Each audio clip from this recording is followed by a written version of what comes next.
Oo, nag-bloated ako. Active ako sa sugar talaga, kaya nga nagbalik ako ng gym. Kasi natigil din ako. Ganun ako kapag tumitigil sa sa gym. Nananaba talaga ako. Yes, tapos na ako sa dinosaur. Nasa ibang topic na tayo. Ayun yung hindi ko magets. Tapos naiirita ako. Parang nasusungkit yung gigil ko kapag yung kapwang babae nagtatanong pa kung ano yung link. Tapos pagtatawanan yung babae. Dahil ang may ganun. Ganda mo ha.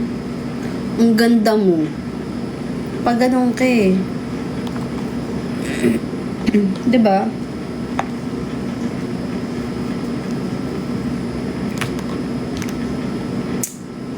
Tapos yung parang ipagkakalat palalo.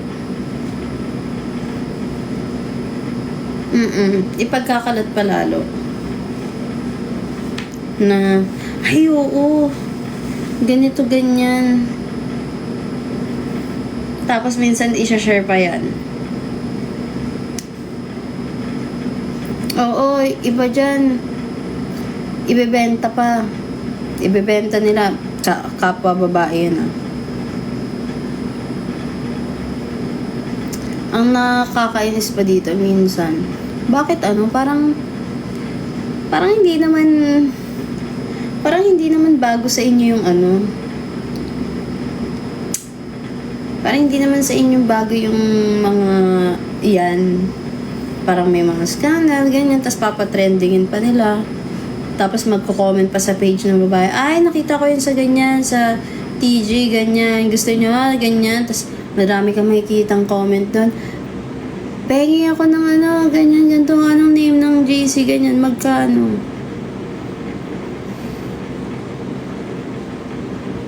Yan, pabulong. Hindi ko alam, like, ano bang nakukuha yung benefit doon? Like, yumaman ka ba? Ano ba? Yumaman ka ba dyan? Tumalino ka ba? Ano ba? May natutunan ka ba?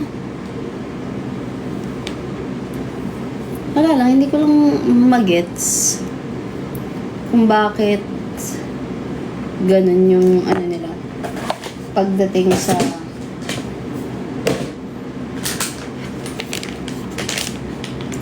wala akong dyan sa kanila dahil wala naman akong pakialam sa issue na yan. Dahil wala naman ako sa issue na yan. Yun lang naman ang masasabi ko sa inyo. Wala naman ako sa issue na yan eh. Tsaka hindi rin kasi Mami Saldi, ngayon ko lang.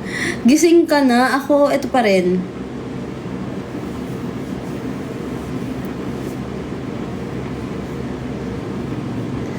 Ayun na nga yung pangit, no? Invested sila sa buhay ng ibang taray. Ang aga ng work mo, Mia, 5 a.m. Invested sila sa buhay ng ibang tao. Pero pag tinignan mo buhay nila, ano ko na lang.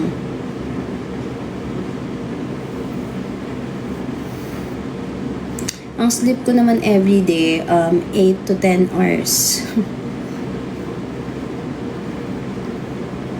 Mamaya ako diba? Totoo. Chismo sa mga Pinoy. Kaya wala talaga. Last na puyat ko na to guys kasi bukas papasok na si Lopi ng Wednesday. Kaya sinulit ko na talaga siya kasi mamaya hindi na ako makakapagpuyat. May kasi si Lopi, hindi lang siya pumasok ngayon. Kasi nilagnat siya. Grabe uso yung sakit ngayon, no? Hindi ako manipis ngayon, nakala nyo lang manipis ako. Sobrang grabe nung sakit ngayon, ubo sipon, tas lagnat. Pagtapos ng ubo sipon mo, after nyan, ang tagal mo gumaling kahit inom ka ng ng gamot. Tas bigla kang tatawaan ng lagnat. Tignan niyo ako, ilang araw na yung ubo ko. Malambot na yung plema ko ha. Inom ako ng gamot. Wala pa rin nangyayari. Lovely Cosmetics are natural. Concealer. Kung gusto mo ng light to medium coverage lang, go for natural. Pero kung gusto mo na may matakpan talaga, go for Lovely kasi full coverage talaga yan. Kaya nga baka nga antibiotics na need ko kasi isang linggo na yata ako may ubo-sipon. Tapos yung plema ko, like yung pabalik-balik lang siya, lalabnaw siya. Tapos biglang lalapot ulit.